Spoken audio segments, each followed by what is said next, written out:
Bromine.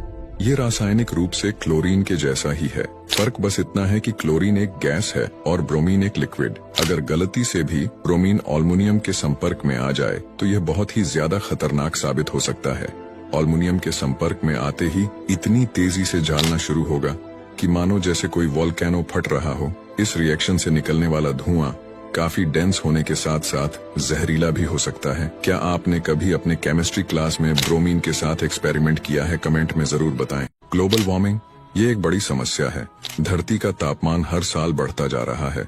दुनिया भर के वैज्ञानिक इसका हल निकालने की कोशिश में लगे हैं। वैज्ञानिक धरती के लिए एक छाता बनाना चाहते हैं जो सूर्य की गर्मी को आने से रोके। क्लाइमेट चेंज को रोकने में मदद करने के लिए एक समूह का गठन किया गया है जिसका नाम प्लैनेटरी सनसेट फाउंडेशन है। इनका मानना है इस सोलर रेडिएशन को मैनेज करना ग्लोबल वार्मिंग का सबसे अच्छा समाधान हो सकता है। सूर्य की रोशनी को रोकने के लिए अंतरिक्ष में एक छाते के जैसा मेगा स्ट्रक्चर बनाया जाएगा जो सूर्य और पृथ्वी के बीच लैंग्वेज 1 पॉइंट पर स्थापित होगा। तो बेसिकली प्लान ये है कि जब अंतरिक्ष में ये बनकर तैयार हो जाए तो सूर्य की ज्यादातर रोशनी को अंतरिक्ष में वापस रिफ्लेक्ट कर दिया जाएगा।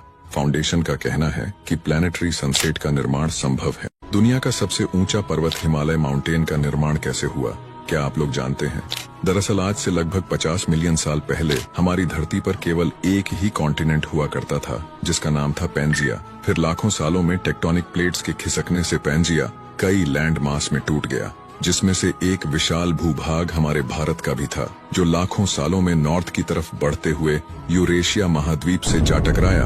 और इन दोनों भूभागों के टकराव से इतना ज्यादा फोर्स और प्रेशर जनरेट हुआ कि बहुत सारे चट्टान और मिट्टी का मलबा ऊपर की ओर उठा, जिससे यह धीरे धीरे हिमालय की विशाल पर्वत श्रृंखला में बदल गया। और वही हिमालय अभी लगभग 2900 किलोमीटर में फैला हुआ है जो भारत को नेपाल और दूसरे देशों से जोड़ता है। और आपको इन सब चीजों के बारे में जानने में दिलचस्पी है तो गोल्डन फैक्ट्स के साथ जरूर जुड़े। ये है सुपर कंडक्टर। यदि हम कई सारे मैग्नेट को मिलाकर एक सर्कल बनाते हैं और उसके ऊपर एक सुपर कंडक्टर रखते हैं और उसे मूव करते हैं, तब ये मैग्नेटिक फील्ड लाइंस को एक्सपेल करता है, जिसके कारण ये इन सभी मैग्नेट्स पर लेविटेशन करने लगता है, यानी कि लगातार चलता रहता है।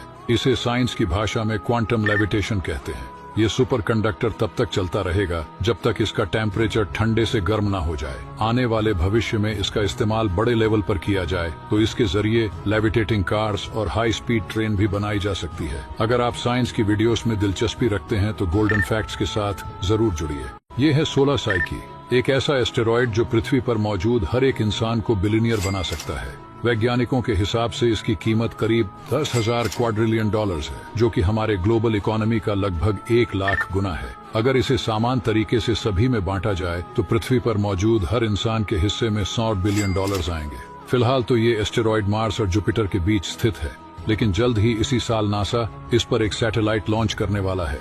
ये सैटेलाइट 16 साइकी का नक्शा तैयार करेगा, जिससे हमें एस्टेरॉयड के बारे में और भी जानने को मिलेगा। और अगर आप साइंस में दिलचस्पी रखते हैं तो गोल्डन फैक्ट्स के साथ जरूर जुड़िए।